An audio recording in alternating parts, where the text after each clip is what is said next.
ವೀಕ್ಷಕರಿಗೆ ನಮಸ್ಕಾರ. ಇದು ಈ ದಿನ ಕ್ವಿಕ್ ಸುದ್ದಿಗಳ ಹೂರಣ. ನೀವು ನೋಡ್ತಾ ಇದ್ದೀರಾ ಬಿಪಿ ನ್ಯೂಸ್ ಕನ್ನಡ. ನಾನು ಭುವನ. ಬಿಜೆಪಿ ಮೈತ್ರಿಗೆ ಭರ್ಜರಿ ಜಯ, ಠಾಕ್ರೆ ಸಹೋದರರಿಗೆ ಹಿನ್ನಡೆ. ಏಷ್ಯಾ ಖಂಡದ ಅತಿ ದೊಡ್ಡ ಶ್ರೀಮಂತ ಮಹಾನಗರ ಪಾಲಿಕೆ ಎಂಬ ಹೆಗ್ಗಳಿಕೆಗೆ ಪಾತ್ರವಾದಂತ ಬೃಹತ್ ಮುಂಬೈ ಮಹಾನಗರ ಪಾಲಿಕೆ ಚುನಾವಣೆಯಲ್ಲಿ ಬಿಜೆಪಿ ಮೈತ್ರಿಕೂಟ ಮೊದಲ ಬಾರಿಗೆ ಅಧಿಕಾರವನ್ನ ಹಿಡಿದಿದ್ದು 4 ದಶಕಗಳ ಬಾಳಾ ಠಾಕ್ರೆ ಅಧಿಪತ್ಯ ಕೊನೆಗೊಂಡಿದೆ. ಒಟ್ಟು 227 ಮಹಾನಗರ ಪಾಲಿಕೆ ಚುನಾವಣೆಯಲ್ಲಿ ಬಿಜೆಪಿ ಶಿವಸೇನೆ ನೇತೃತ್ವದ ಮಹಾಯುತಿ ಮೈತ್ರಿಕೂಟ 130 ಸ್ಥಾನಗಳಲ್ಲಿ ಗೆದ್ದು ಮೊದಲ ಬಾರಿಗೆ ಅಧಿಕಾರವನ್ನ ಹಿಡಿಯುವಲ್ಲಿ ಯಶಸ್ವಿಯಾಗಿದೆ. ಮಹಾರಾಷ್ಟ್ರ ಪುರಸಭೆ ಚುನಾವಣೆಯ ಫಲಿತಾಂಶಗಳು ಪ್ರಕಟವಾಗ್ತಿವೆ. ಜಲ್ನಾ ಕಾರ್ಪೊರೇಷನ್ ವಾರ್ಡ್ನಿಂದ ಸ್ವತಂತ್ರ ಅಭ್ಯರ್ಥಿಯಾಗಿ ಸ್ಪರ್ಧಿಸಿದಂತ ಶ್ರೀಕಾಂತ್ ಪಂಗಾಕರ್ ಗೆದ್ದಿದ್ದಾರೆ. ಶ್ರೀಕಾಂತ್ ಪಂಗಾಕರ್ ಖ್ಯಾತ ಪತ್ರಕರ್ತೆ ಗೌರಿ ಲಂಕೇಶ್ ಹತ್ಯೆ ಪ್ರಕರಣದ ಆರೋಪಿಯಾಗಿದ್ದಾರೆ. ಮುಂಬೈ ಪಾಲಿಕೆ ಚುನಾವಣೆಗಳಲ್ಲಿ ಕಮಲ ಅರಳಿದ ಬೆನ್ನಲ್ಲೇ ರಾಜ್ಯ ಬಿಜೆಪಿ ನಾಯಕರಲ್ಲೂ ಕೂಡ ಉತ್ಸಾಹ ಗರಿಗೆದರಿದೆ. ಗೇಟ್ರಾಲ್ ಬೆಂಗಳೂರು ಪಾಲಿಕೆಯಲ್ಲಿ ಬಿಜೆಪಿಯ ಗೆಲುವು ಖಚಿತ ಅಂತ ವಿಪಕ್ಷದ ನಾಯಕ ಆರ್ ಅಶೋಕ್ ವಿಶ್ವಾಸವನ್ನ ವ್ಯಕ್ತಪಡಿಸಿದ್ದಾರೆ.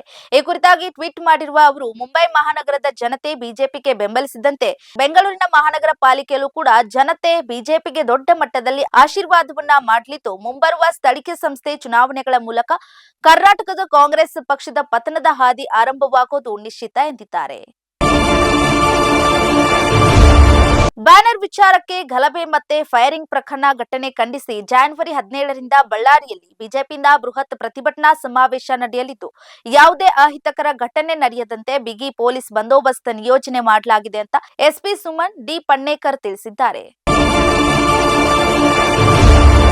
2023ರ ವಿಧಾನಸಭಾ ಚುನಾವಣೆಯಲ್ಲಿ ಶಿಡ್ಲಘಟ್ಟದ ಕಾಂಗ್ರೆಸ್ ಅಭ್ಯರ್ಥಿಯಾಗಿದ್ದಂತ ರಾಜೀವ್ ಗೌಡ ಅವರ ನಡವಳಿಕೆ ಅಶಿಸ್ತು ಮತ್ತು ಪಕ್ಷದ ಹಿತಾಸಕ್ತಿಗೆ ಹಾನಿಕಾರಕ ಅಂತ ಆರೋಪಿಸಿ ಕರ್ನಾಟಕ ಪ್ರಾದೇಶಿಕ ಕಾಂಗ್ರೆಸ್ ಸಮಿತಿ ಶೋಕಾಸ್ ನೋಟಿಸ್ ಜಾರಿ ಮಾಡಿದೆ. ಪೌರಾಯುಕ್ತಗೆ ಧಮ್ಕಿ ಪ್ರಕರಣದ ಬೆನ್ನಲ್ಲೇ ರಾಜೀವ್ ಗೌಡ ಕರಾಳ ಮುಖ ಒಂದೊಂದಾಗೆ ಬಯಲಾಗ್ತಾ ಇದೆ. ರಾಜೀವ್ ಗೌಡ ಅವರಿಗೆ ಮದುವೆ ಮಾಡಿಸಿದಂತ ಪುರೋಹಿತರಿಗೆ ಲಾಂಗು ಮಚ್ಚು ತೋರಿಸಿ ಬೆದರಿಕೆ ಹಾಕಿ ಹಲ್ಲೆ ಮಾಡಿದ್ರು ಎಂಬ ಆರೋಪ ಕೇಳಿ ಬಂದಿದೆ. ಈ ಬಗ್ಗೆ ಮಣಿಕಂಠ ಶರ್ಮಾ ಎಂಬುವರು ವಿಡಿಯೋ ಮಾಡಿ ಕಾಂಗ್ರೆಸ್ ಮುಖಂಡ ರಾಜೀವ್ ಗೌಡ ವಿರುದ್ಧ ಆಕ್ರೋಶವನ್ನ ಹೊರಹಾಕಿದ್ದಾರೆ.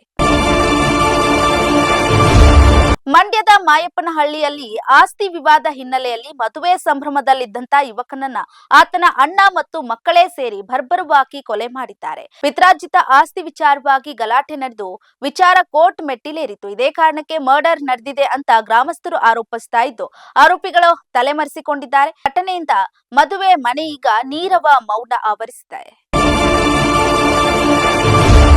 ಟೀಂ ಇಂಡಿಯಾ ಮಾಜಿ ನಾಯಕ ವಿರಾಟ್ ಕೊಹ್ಲಿ ಮತ್ತು ಪತ್ನಿ ಅನುಷ್ಕಾ ಶರ್ಮಾ ಮಹಾರಾಷ್ಟ್ರದ ಅಲಿಬಾಗ್ನಲ್ಲಿ 37.86 ಕೋಟಿ ರೂಪಾಯಿ ಮೌಲ್ಯದ 5 ಎಕರೆ ಭೂಮಿಯನ್ನ ಖರೀದಿಸಿದ್ದಾರೆ.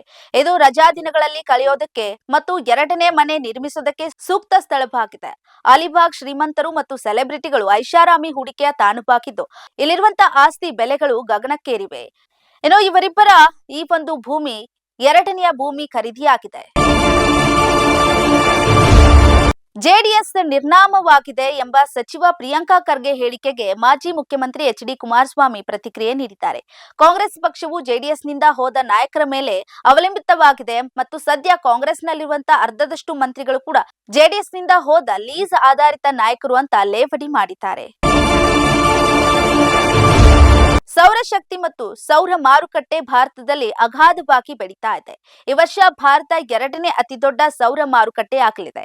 ಸೌರ ಮಾರುಕಟ್ಟೆಯಲ್ಲಿ ಗಾತ್ರದಲ್ಲಿ ಭಾರತ ಮೊದಲ ಬಾರಿಗೆ ಅಮೆರಿಕವನ್ನ ಹಿಂದಿಕ್ಕಲಿದೆ. ಜಾಗತಿಕವಾಗಿ ಸೌರ ಸ್ಥಾಪನೆಗಳು ಕುಸಿತಾ ಇರುವಾಗ ಭಾರತದಲ್ಲಿ ಈ ಕ್ಷೇತ್ರ ಬೆಳವಣಿಗೆ ಆಗ್ತಾ ಇರೋದು ನಿಜಕ್ಕೂ ಖುಷಿ ವಿಚಾರ. 2026ರಲ್ಲಿ ಭಾರತದಲ್ಲಿ 50 ಗಿಗಾವ್ಯಾಟ್ಗೂ ಅಧಿಕ ಸೌರ ವಿದ್ಯುತ್ ಶಕ್ತಿ ಸೇರ್ಪಡೆ ಆಗುವ ನಿರೀಕ್ಷೆ ಇದೆ. ಚುನಾವಣೆಯನ್ನು ಆದಷ್ಟು ಶೀಘ್ರವಾಗಿ ನಡೆಸೋದಕ್ಕೆ ತೀರ್ಮಾನಿಸಿದೆ. ಹಲವಾರು ಪಂಚಾಯಿತಿಗಳು ಸುಪ್ರೀಂ ಕೋರ್ಟ್ಗೆ ಹೋಗುವಂತೆ ರಾಜ್ಯ ಸರ್ಕಾರವನ್ನ ಕೋರಿವೆ. 1-2 ದಿನಗಳಲ್ಲಿ ಈ ಬಗ್ಗೆ ತೀರ್ಮಾನ ಮಾಡಲಿದೆ ಅಂತ ಪ್ರವಾಸೋದ್ಯಮ ಹಾಗೂ ಕಾನೂನು ಮತ್ತು ಸಂಸದೀಯ ವ್ಯವಹಾರಗಳ ಸಚಿವ ಎಚ್ ಕೆ ಪಾಟೀಲ್ ತಿಳಿಸಿದ್ದಾರೆ. ಇದಾಗಿತ್ತು ಈ ದಿನದ ಪ್ರಮುಖ ಸುದ್ದಿಗಳ ಹೂರಣ. ಸಮಗ್ರ ಸುದ್ದಿಗಳಿಗಾಗಿ ಸದಾ ಗಮನಿಸಿ ಬಿಪಿ ನ್ಯೂಸ್ ಕನ್ನಡ. ಇದು ಕನ್ನಡಿಗರ ಪ್ರತಿಧ್ವನಿ.